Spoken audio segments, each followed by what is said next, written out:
myself again. But it's the only way you're ever gonna learn. You look back and it's all in the past. I'm dwelling on the... Good evening and welcome to NUFC Matters with me, Steve Wraith. It is NUFC Dream Team tonight, and it's a first because we've never done one of these shows live. So a big welcome and a big weight on Stu Penman's shoulders tonight. How are you, Stu? Hey, bother. Big shoulders, mate. I can carry it. I knew you'd say that, mate. As always, great to go through somebody's own personal 11. You've got plenty substitutes to choose from and a cracking manager to boot. If anybody hasn't seen Dream Team, just search NUFC Dream Team in the playlists and you will be able to see some of the other presenters and people who contribute to the show on a regular basis, pick their teams. Always well worth a watch and always well worth a discussion. But we're obviously going to invite you to chip in as Stu names his players. And as always, we start in goal. So, Stu, who is your Dream Team goalkeeper? Well, I had a choice of three, but what I wanted to do when I was picking my team was because I've watched Newcastle for like 5 decades, the 80s, 90s, the 90s, I suppose, the teens, and now the 20s. And I wanted to have someone from each decade in the team.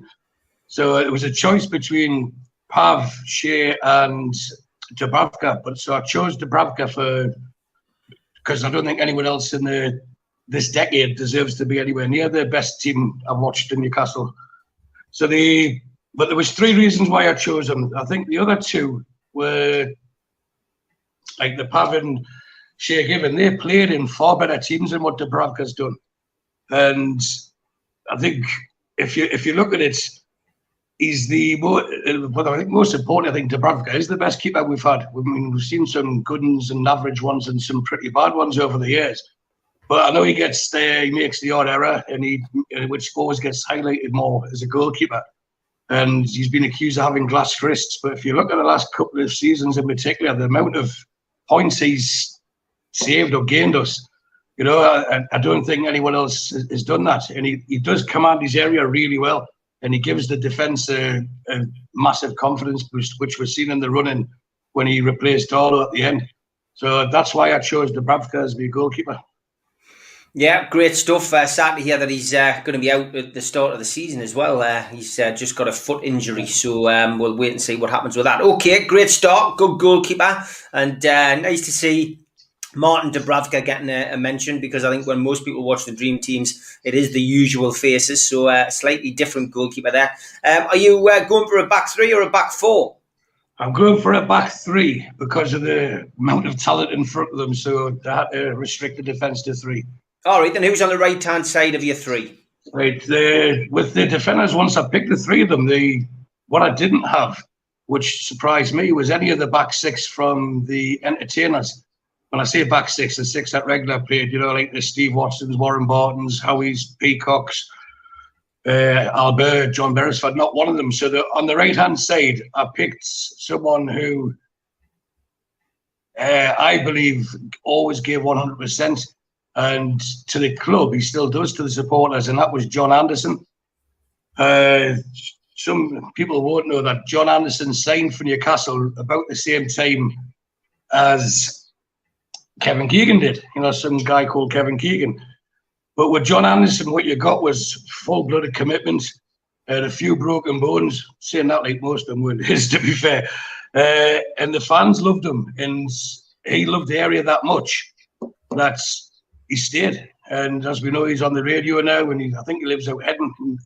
He's immersed himself in the Geordies, and I didn't want to have a team with someone like John Anderson in, because you need some stealth, shall we say, or some strength for the Gale we have further up the pitch. So John Anderson for me was one of the defenders I had to pick. Yeah, great player. Ando, one of my heroes, one of my very first heroes from that 83-84 promotion team. But hard as goat's knees, and top guy, top commentator, top all-round bloke. Okay, so a back 3. Who's in the middle of that? In the middle, I've got the captain. I've got Glenn Roeder. And just move on to what I wrote there. He's another adopted Geordie, the same as what John Anderson is. And I think he's done every job at the club except put the lines on the pitches. But I wouldn't even be surprised if he's done that. He's been the captain, he's been the coach, he's been the manager. He's a leader, and I think the way he marshalled a young Paul Gascoigne as well. And off the pitch, I don't think anyone's got a bad word to say about him. And his dedication to being the best and getting the best out of his ability, I don't think can be underestimated. He was like a glider when he had the ball, like he would glide across the pitch, he wouldn't run. And he could orchestrate. He was quiet, but he would orchestrate really well. And for those of us of a certain age, then for sure, I think the Roda Shuffle has to get mentioned. It was a sight to behold, wasn't it? And you start thinking, you hear the phrase and it's said too many times, like this player was before his time, but that certainly applies for Glenn Roda. And I just wonder how much he'd be worth in today's transfer market when you see the price of some of these defenders. But I think he would be ideal for a Pep Guardiola style. Win the battles and comfortable on the ball, come out of defence and spray it about. So I wanted the defence to have the captain, because I think the captain should be centre half, and that's why I picked Glenn Roda as the captain and centre half. Barry Hogan says Roda should have been in the England squad. Class player, loved his shuffle. And Billy says classy player, Glenn, and a classy man. Yeah, we did a wonderful tribute to Glenn Roda as part of the Retro Show when he passed away. Well worth a listen if anybody wants to listen to the memories of Glenn. But yeah, top man, and thankful for everything he did as a Newcastle player and manager. Tom Lynch says Roda was quality captain, and when I went to my first game, scored that game too. He did pitch in with the odd goal, but just the right kind of person to have at the club at that time. Okay, so it's a back three. We've got Ando, we've got Glenn Roda, and he's your captain. Who's alongside those two? To me, it's the best defender I've seen play for Newcastle, and it was Jonathan Woodgate, the young Borough lad. I don't think I've seen a better player play in the black-white stripes from defence. Again, it's similar to Glenn Roda. He would glide around the pitch, but he was cultured, he was composed, he was class. And again, words that are absolutely overused, but they all reflect on him. And I know we didn't have him that long. And we all know the story. His career was cut short with injuries, and then he left for Real Madrid, etc., etc. But for the time that we had him, I think we were blessed, And every time I've spoken to a Newcastle fan, I don't think anyone has said no, he was rubbish, or they said he shouldn't play. He was just, it was an admiration watching him play. It was I was fantastic that I could watch John Woodgate play for us, and he never got ruffled. It doesn't matter how big or strong the player was, he never got ruffled. He just had, his timing was impeccable. The way he could just nip in as well, and then again effortlessly just stroke the ball out left, right, through the middle. I just wish we'd had him longer, because he just did everything with the consummate ease. So Jonathan Woodgate had to make the back three for the players that I watched in the team. Yeah, Woodgate wasn't there long, but wow, he was unreal, says Tom Lynch. Billy reckons that he was the best reader of the game that he's seen in the black and white shirt. I've got to agree. Glenn Roda was a great servant, but Jonathan Woodgate didn't spend a great deal of time at the club. But the time he did spend, I have to say, he was probably one of the best centre halves that I've seen at Newcastle. I mean, it was a strange signing as well. I wasn't 100% sure we're going to get him, but what a signing it was. And yeah, had he been fully fit, who knows what would have happened with Woodgate. But great back three. So who's next in the Stu PENMAN Dream Team? Well, with the two, as I referred to them as gliders in the tough as all boots, John Allinson, I thought we needed a bit more steel to do a protection job, because although we'll probably score loads, we'd have to concede some as well. So I had a choice, and you start thinking like defensive midfielders. I was going to go with Dave McCreary, and I know a lot of people have said David Batty, but the choice I took was Cheek Teore. Another one who we've lost too soon, same as Glenn Roda, unfortunately. So rest in peace to them both. But Cheek Teore was the enforcer, he was a destroyer, he was a protector, he would break up play. And what I used to marvel at was his willingness to take the ball and retain it when he was under pressure. He might have had a mark, he didn't bother him. He wanted the ball, he could hold it and release it. And if you think of Kabaye, who played in midfield with him, he wouldn't have been anywhere near the player as what he was if it wasn't for Tiote's assistance and protection, I suppose. And for 2 seasons, I honestly thought he was the best in the league at that role. And there were some cracking players in the league at that time. And one of those seasons, I just thought he was too good for us. And it was only a matter of time before he got snapped up. But he's, let's say, off the field enjoyment seeing next time his growth within the club. But he did give us, well, I was there and I know you were there, Steve. He did give us one of those I was there moments with that fantastic thunderbolt against Arsenal when he completed the 4-4 comeback from 4-0 down. And when I was sitting, I was up before he even, well, obviously after he struck him, before he even went into the box. You just knew it was written in the stars that he was going to score. And after having that one against Man City disallowed a year or 2 before, you know, he deserved it.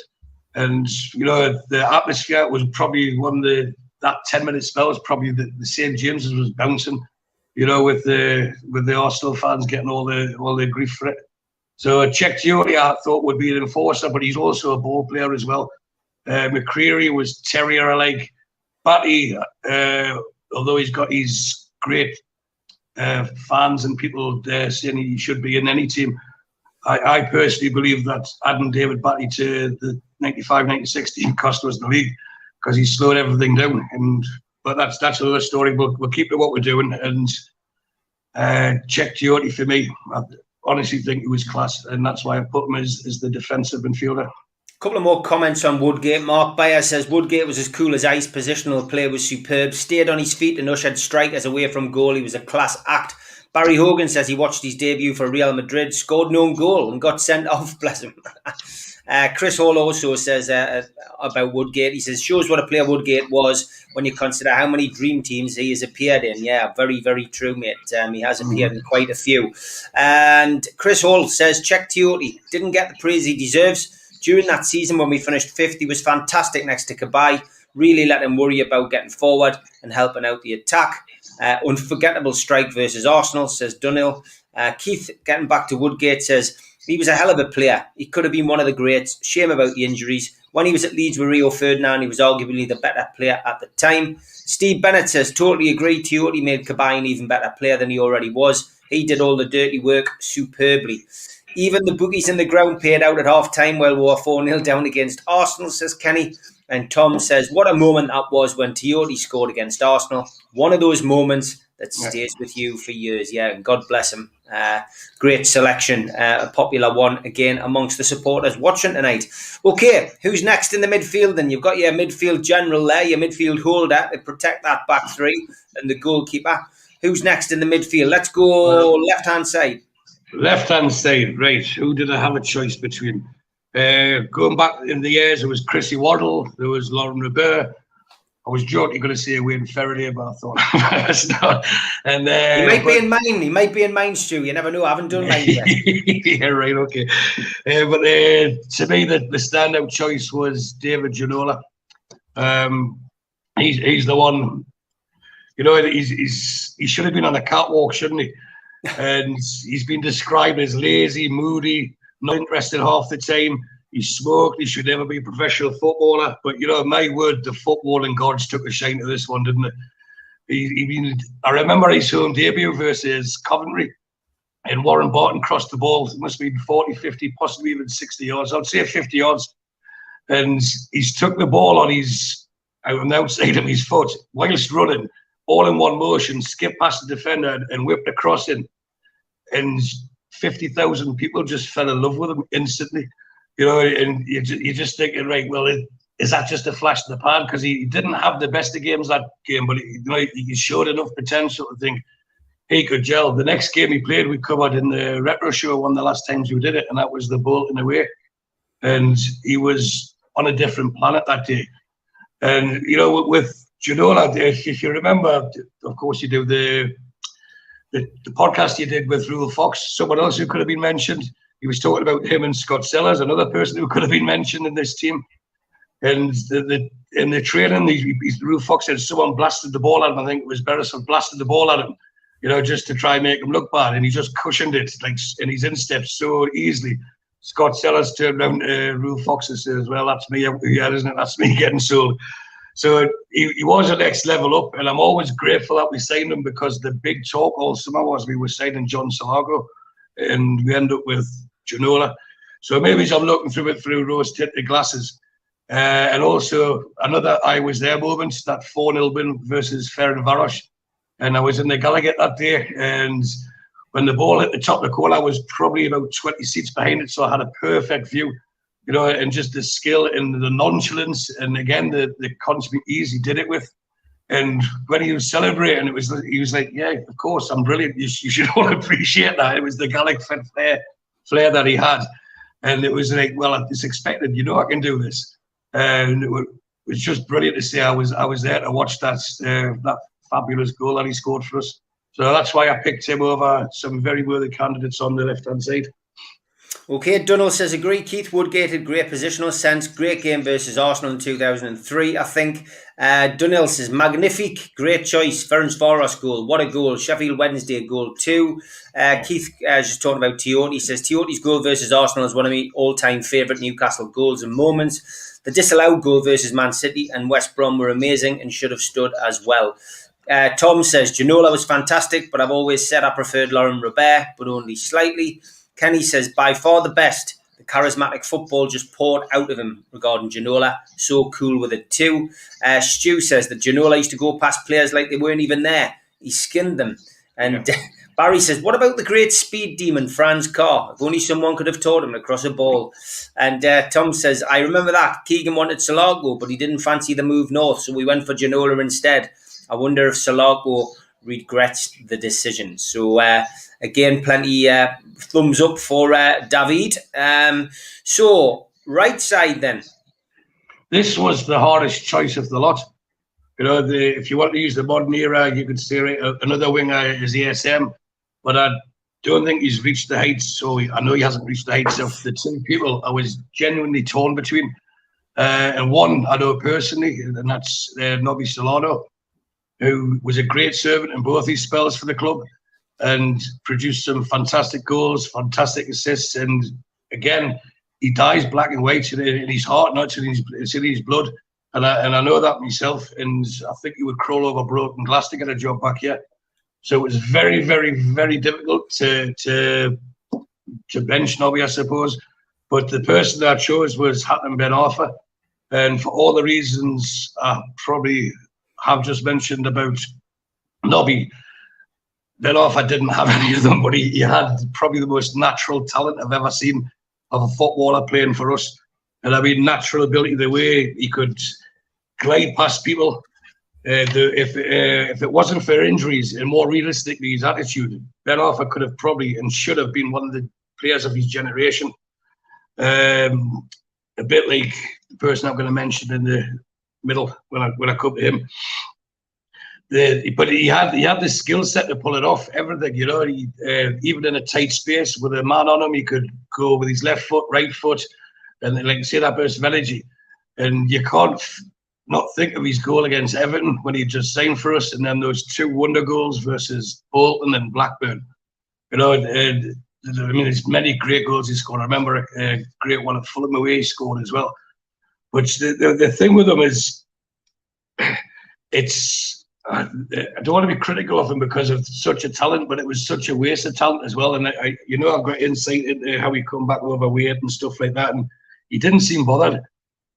And even the greatest players, or what makes them great, is they've all got the talent, but they pushed themselves that bit further.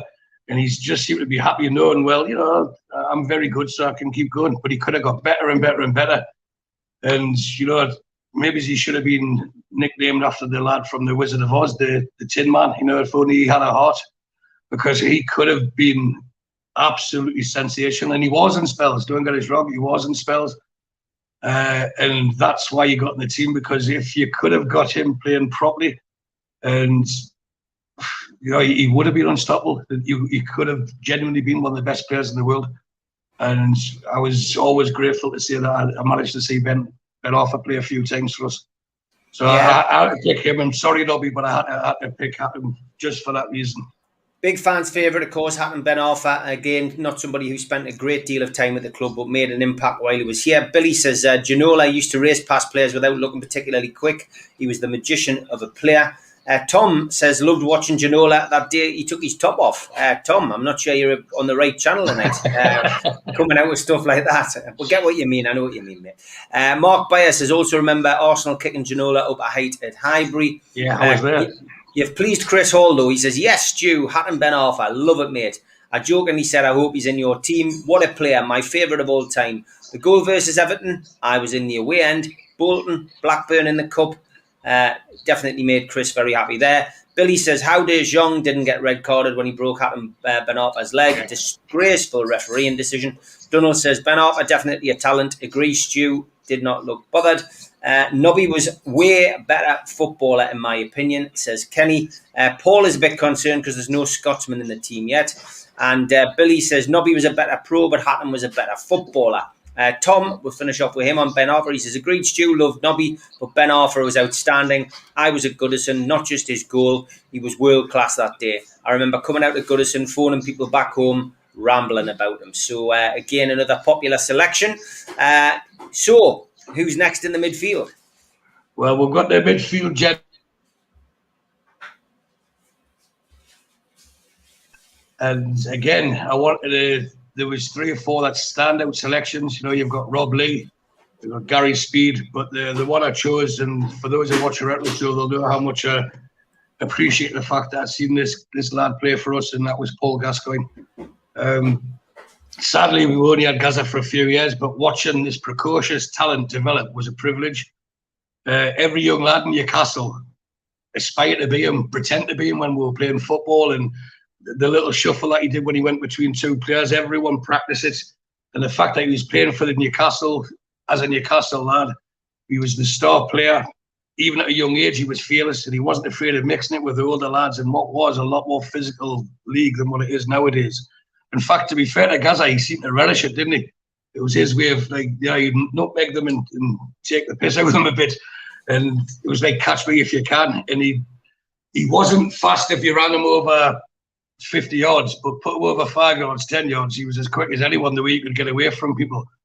And so it was inevitable that you would leave us, you know, because of the way the club was at the time. I think we finished about 10th or 11th. But again, I believe if we'd kept him and we had a board that had some ambition, it sounds familiar as well, doesn't it? But if we'd had a board that had some ambition, I don't think we would have won the league, but I think he could have won us a cup or been the main man in a cup-winning team for us. But he went to Tottenham, and I was properly, genuinely gutted when he left, because it was, you know, I was a teenage lad, and Gascoigne was Mr. Newcastle, wasn't he? And you just knew he was going to be good. You knew he was going to be world class. And even with all the demons he had in his head, he still proved himself on the world stage, and you know, it's still, you know, loved globally, to be fair to him. And he is genuinely world class. And Gascoigne had to be in the team. He was one player that I thought, right, he's got, as soon as I come up to midfield, he was the first name I put down, was Gascoigne. Okay, Keith says, Ginola didn't score many goals when he was at Newcastle, but every goal he did score when he was amazing and memorable. He also still talks fondly about the club. Chris A says, yes, Stu, with Gaza now looking more like my dream team. Chris Hall says, agreed, Tom. Talking about the Ginola incident, have you seen the YouTube compilation of Hatton Ben Arfa from the Everton game in 2009? Ridiculous, mate. I did the same as you. I was waxing lyrical about him to anyone that will listen. Dunhill goes on about Gaza here. He says, Gaza, a shame we never got to see his best years here. Complete package as a midfielder. Tom says, Gaza has to be in. Chris says, wish I'd seen Gaza live. Great bloke. Barry says he loved the Gaza documentary where he spoke about the Vinnie Jones incident and how he sent him some red roses afterwards. Billy Gaddis says, Gaza was from my hometown, Dunstan. It was often said that his brother was a better player but never got through the ranks at Newcastle. Carl certainly was a good player. I played against him in the Sunday leagues. Nobby along with Shearer, my favourite all-time Newcastle player, says Keith. Billy says, I'll never forget Gaza tugging Rude Hullett's dreadlocks at Italia 90. What a character. And at the time of Italia 90, arguably the best player on the planet. Him or Lothar Matthäus. Paul Shank says, Gaza, world class on and off the pitch. Kenny says, Gaza was by far the most talented player I've seen. Thanks for all your comments. Keep them coming in. Let's give a shout out to the sponsors. Big shout out to Spider VPN. Just Google Spider VPN and they can sort out any issues you have with your internet security. They're at the top of the search list. Google them. They can help protect your passwords and everything else on your computer. Thanks to them for being a monthly sponsor for the last few months. Also, a big shout out to skipsandbins.com. Telephone 0800 25 45 25 3. Email inquiries at skipsandbins.com. Website www.skipsandbins.com. Easy contract free and pay as you go waste collection. And don't forget as well, you will see Sir Bobby down at the protest this weekend. We did get this yesterday from Scott to show Sir Bobby down in London, basically protesting down at Parliament. So big shout out to Sir Bobby for that. And follow Protest NUFC. I believe John at QTech is giving some tickets away as well. I think he has 10 tickets to give away for the bus. So contact John on Twitter tonight. And there are 10 tickets remaining. Also, a big shout out to qtechshop.co.uk, the makers of pool tables and snooker tables in Walsall, Newcastle, and to Jab Signature, who do all of our flyers. And if you want to subscribe to the show, hit the Newcastle Legends logo. And that's it. You can subscribe for free. Hit the thumb up to like the video. Click the share button to share to your social media. And drop into the comments to speak to like-minded Newcastle fans. We're also available as a podcast on iTunes and Spotify and all other good podcast providers. Our website has all our T-shirts on, nufcmatters.com, run by QTech. So get yourself onto there. This cult T-shirt is one of our favourites. And also the Matchday Bucket is still operational for the food bank. NUFC fans, foodbank.co.uk. Simply make a donation online to keep the money ticking in for the food bank until we're all back at St James's Park. You'll enter into a raffle to win that watch, which will be drawn at the pool night on Friday the 6th of August. And Keith Patterson will be making the draw. So get yourself along to the pool night at Spot White on Friday the 6th of August in aid of the food bank. Okay, back to Stu's dream team. And you've got another midfield player to play alongside Gaza. Who is it? Well, it's more if it's a 3-4-1-2. This will be the ones, I suppose, supplying the passes of the loading the bullets for the two up front. And this was, although choosing between Ben Arthur and Solana was the hardest choice, this was the easiest choice. The only person I thought that could have even got near this position would have been Keegan himself. But for me, it had to be Peter Beardsley. He was that good for us over his two spells. That rumour has it in Jodie Folklore that when Tina Turner sings Simply the Best, she's referring to Peter Beardsley. Because I said, in my humble opinion, he's the best player ever to play for Newcastle. Well, certainly, definitely in my lifetime anyway. And his bad games were as rare as Mitch getting around it and Goodfellas. So that tells you how many bad games he didn't have. What he had this knack of doing was making bad players average players good players better, and better players world class or excellent. And the best example of that would be at the Mexico World Cup, where that goal hanger Gary Lineker walked away with the top scorer in the tournament, and everyone raves about Maradona that year, which it was his year, but Lineker was the top scorer. And Lineker, in his own admission, said Beardsley's the best forward he's played with. And there's a long line of players who would do that, who would verify that as well. Look what he did for Aldridge at Liverpool, Andy Cole when he first came to Newcastle. And he was selfless. He was selfless. He was artistic. And there was no mistake that would call him Pedro, because if he had been Spanish or Italian or Brazilian, for sure, he would have got even more accolades than what he actually did. And his appetite for the game when he come back, most people at that stage are just like looking to put the feet up and that. And he ran everyone off the pitch. He never ever stopped. His willingness, his commitment was great admiration. And there's talks about certain people getting statues, but Beardsley never gets mentioned, and he should. I honestly believe he's the best player that's ever played for Newcastle. And that second spell when he come back, even like the Malcolm Allens and the players that weren't on the same caliber as the rest of the squad, he made them better players, and I just want to thank him for all the good times I've had watching him. So Beardsley for sure. I picked him. He was the first name on the sheet, and I think everyone can guess the second name. So the first name was Beardsley. Definitely was Peter Beardsley. Had to be. Keith says, never seen Gaza play for Newcastle, unfortunately, but seen the goal he scored versus Crystal Palace, and it was like something out of the Matrix. Yeah, I was behind that in the Gallagher end that day. Keithy was something else, says Dunnell. Well done for the live casts. Thanks, Mark. Billy says, will you go live when you're down in London, Steve? Yes, we will be going live in London. As I say, I'll be on the bus heading down there, so I will go live in London. Beardsley was brilliant, says Dunnell. John from QTech says, agreed, Stu. Pedro was the best I've seen in a black and white shirt. Keith says, Dunnell, Gaza is easily one of my all-time favourite players for England. Games alone, when Gaza played for England, that was my happiest time watching England. Jeff says, Peter Beardsley, footballing genius, fantastic vision. And Pedro is the best player I've seen at Newcastle, says Dave. There's been some fantastic players, but Beardsley is simply the best. Steve Bennett says, fully agreed, the best player I've seen in a black and white shirt. Dunnell agrees that he deserves a statue. Tom says, I haven't seen a player control games the way Peter Beardsley did. Like, he was directing traffic. He made everything look easy. Even when he was older, he was dancing. He still does now in charity games that I've organised and he's turned up at. And he hates being substituted. Billy says, the Beardsley drop of the hips fooled many defenders who knew it was coming. That day at Spurs when he did Dean Austin with it and scored a last-minute winner, celebrated widely in the Spurs end. That was fantastic, that.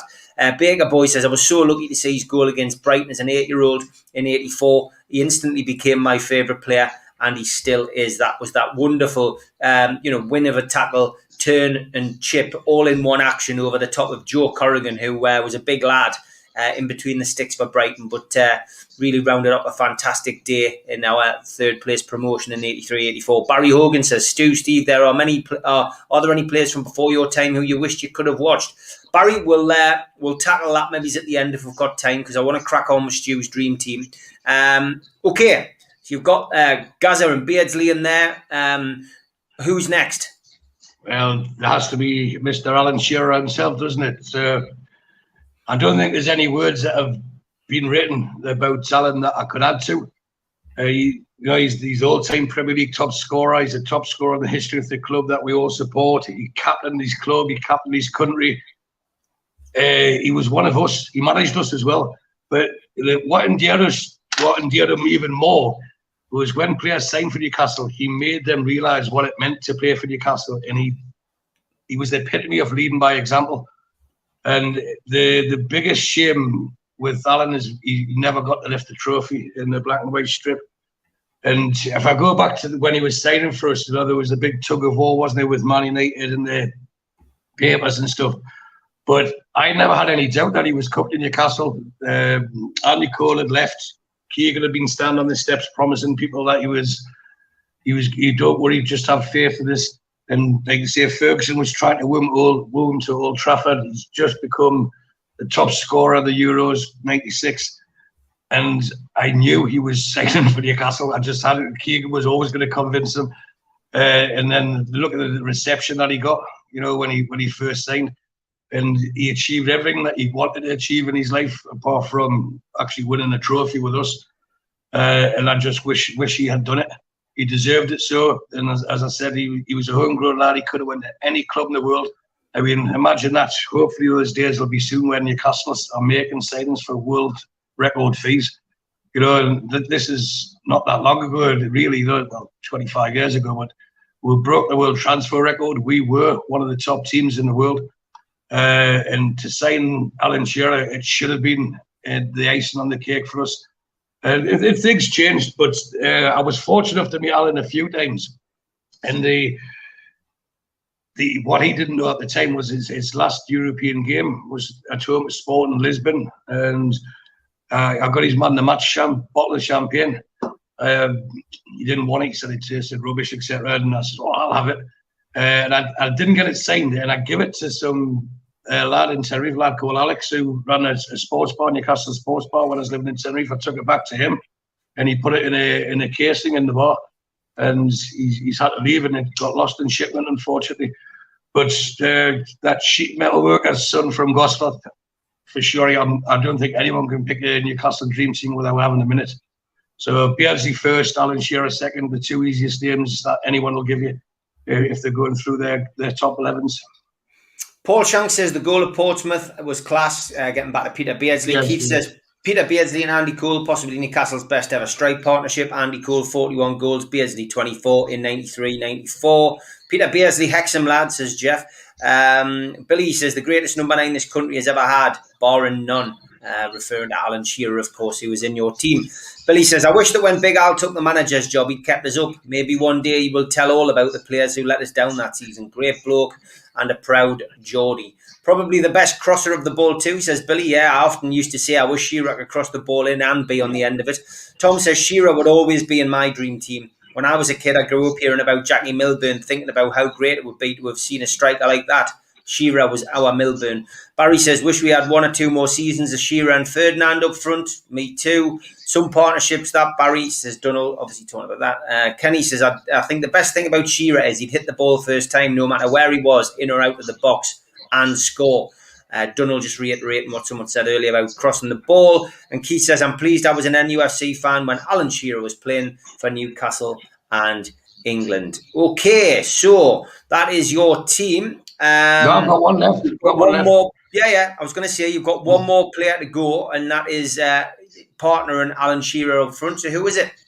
Well, before I do, I just want to say, I'm sure for everyone who would say this to Alan Shearer, from his first goal against Wimbledon to his last goal against the Mackhams, thank you, and thank you for everything in between that you give to us, and and for continuing to do us all proud as well, even now flying the flag for us.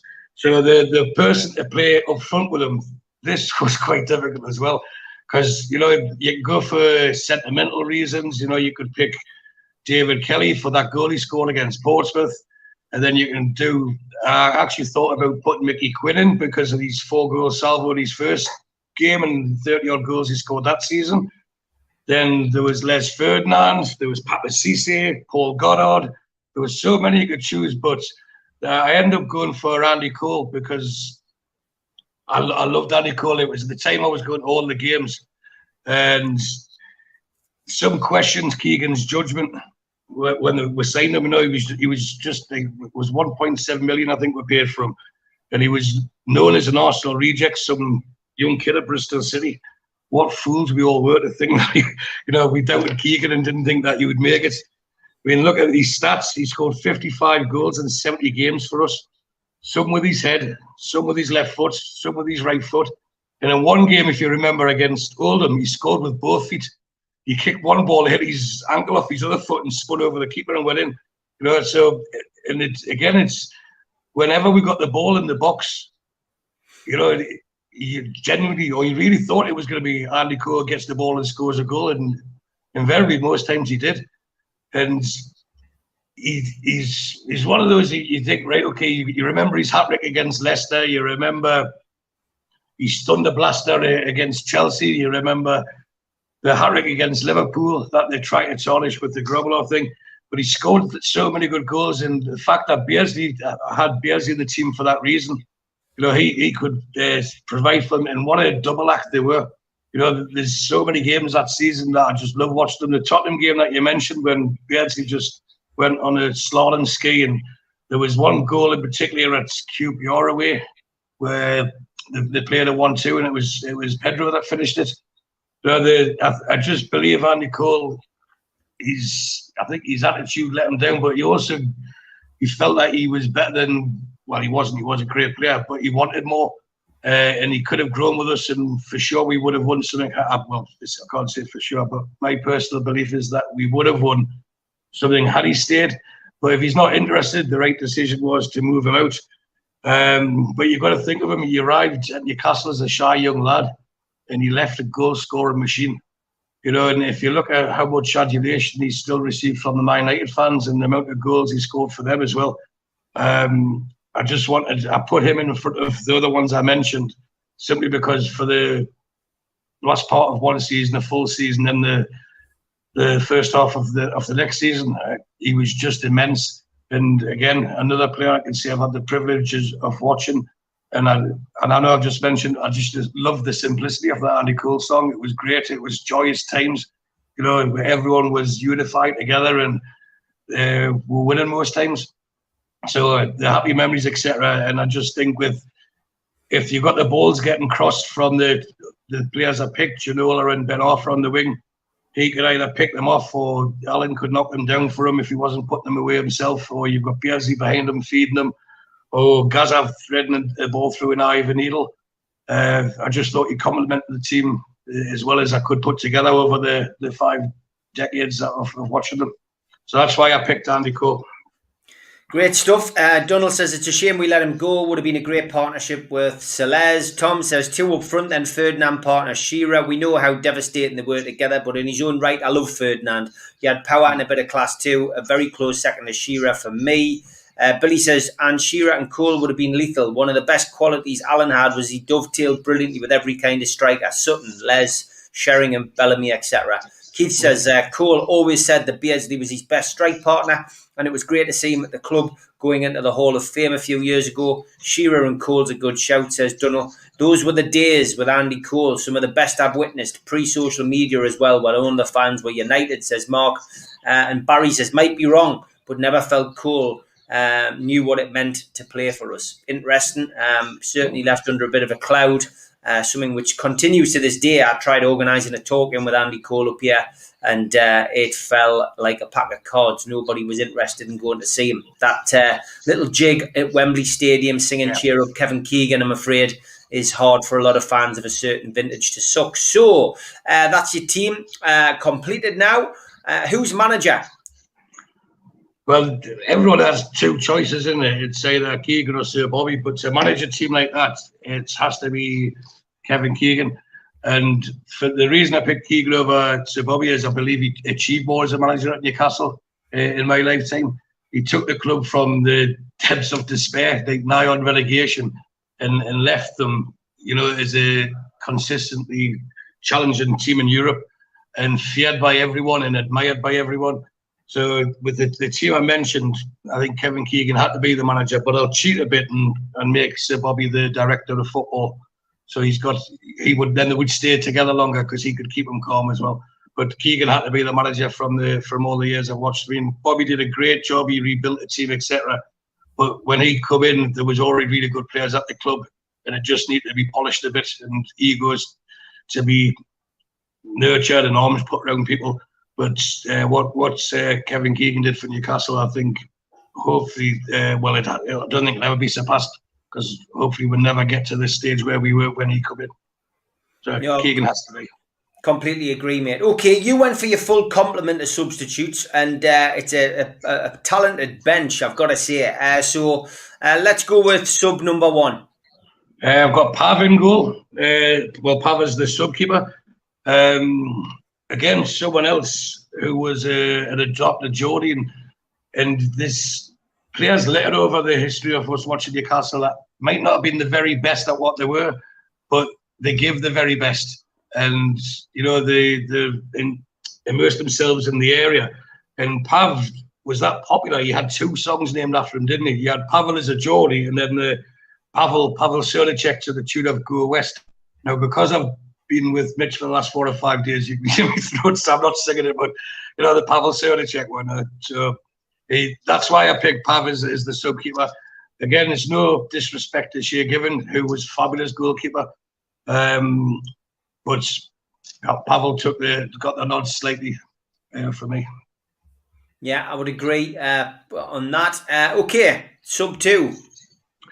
Sub 2, I had someone that I didn't mention was mentioning the defenders, and probably one of the most crucial signings in my lifetime, if not the club's lifetime, and that was Brian Kilcline, who Keegan brought in. We had the Ardealers playing the kids in the diamond, and it was great watching them try, and they give their best.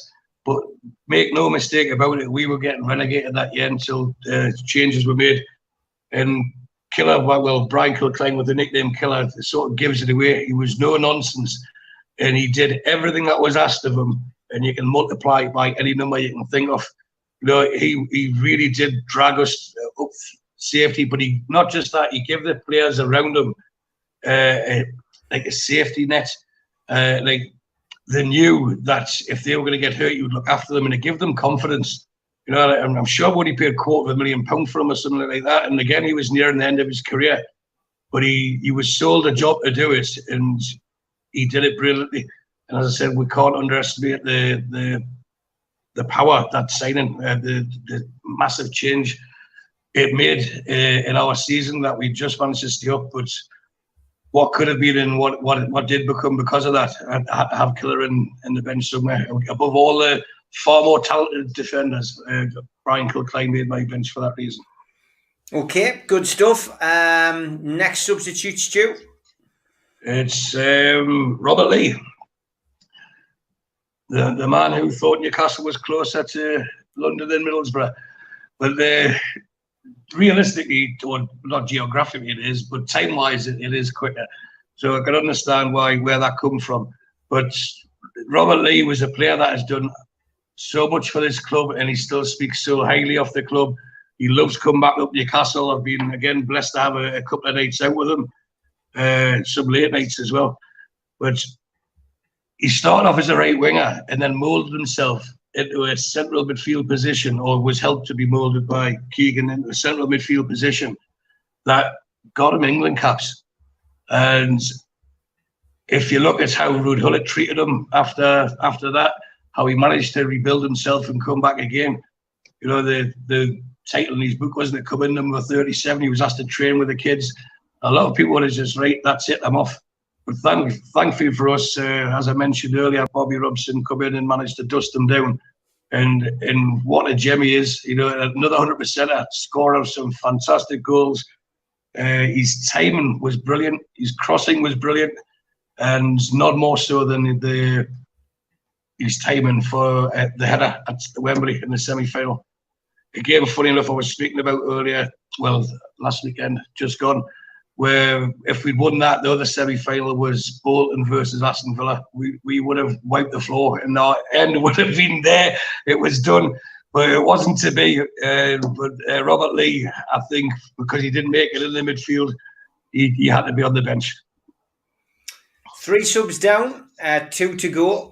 Who's next? The other one I thought, again, in case we're clinging on and needing a bit of bait, I've put David McCreary in, who nearly got in front of Czech Kyoto.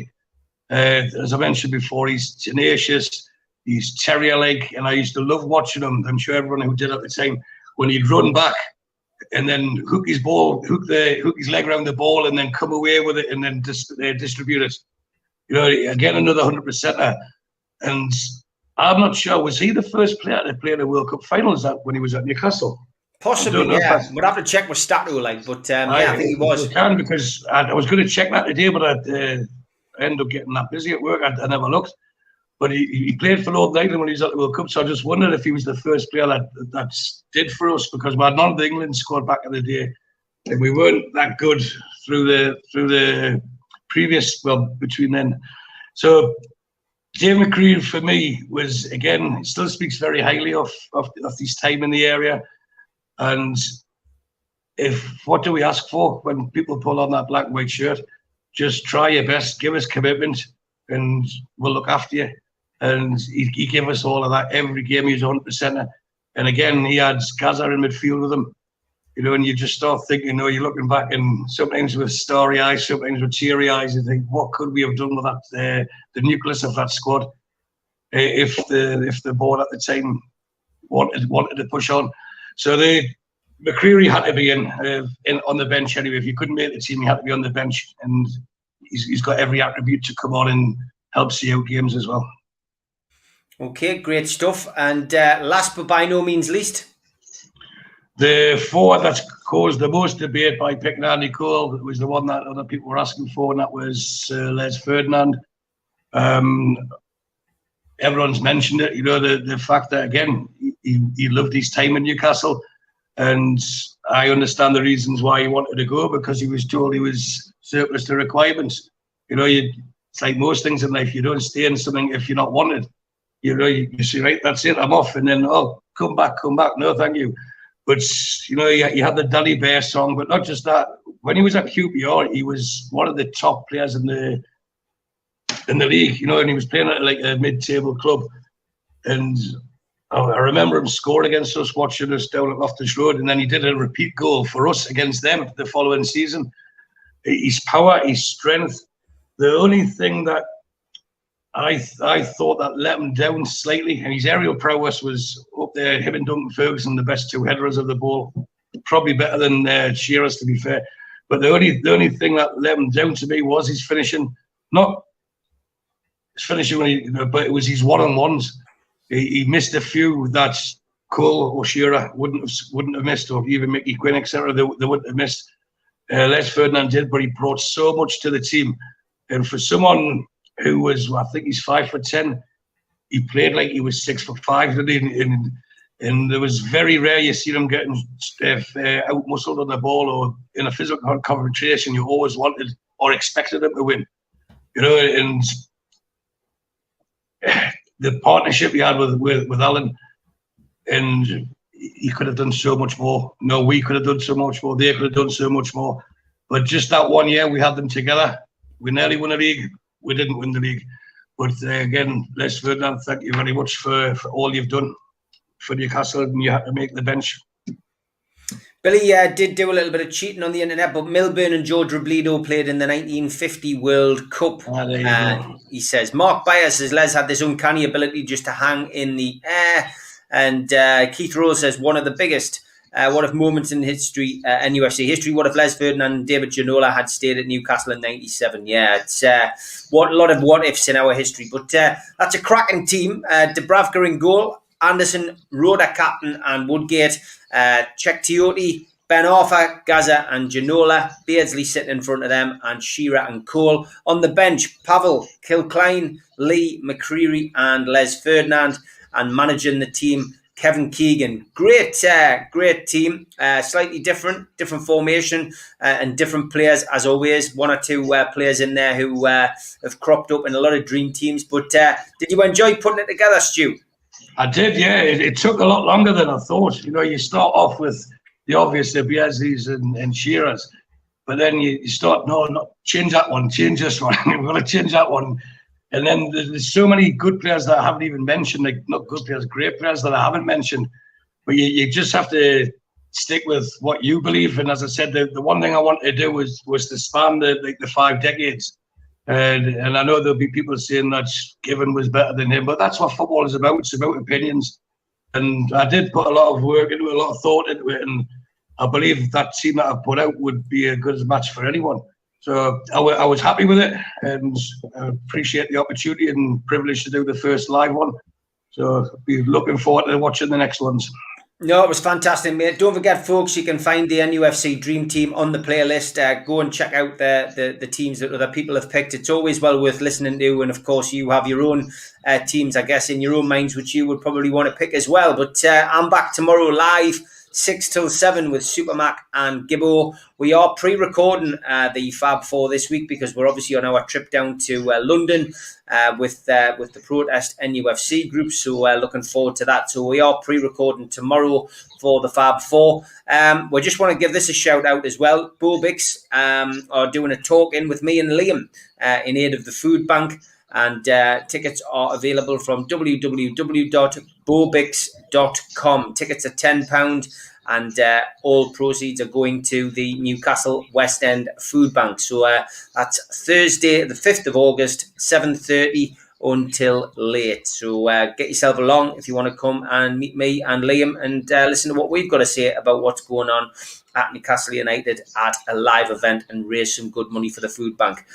Great to have you on, Stu. Thanks for doing the first live one, mate. And I'll hopefully see you next week for the retro, mate. Take care. Yeah, thanks a lot. See you later.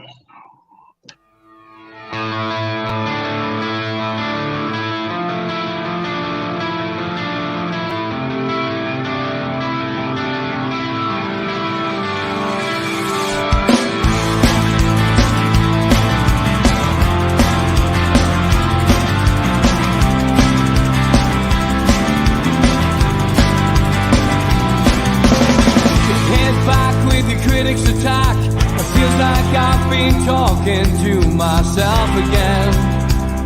But it's the only way you're ever gonna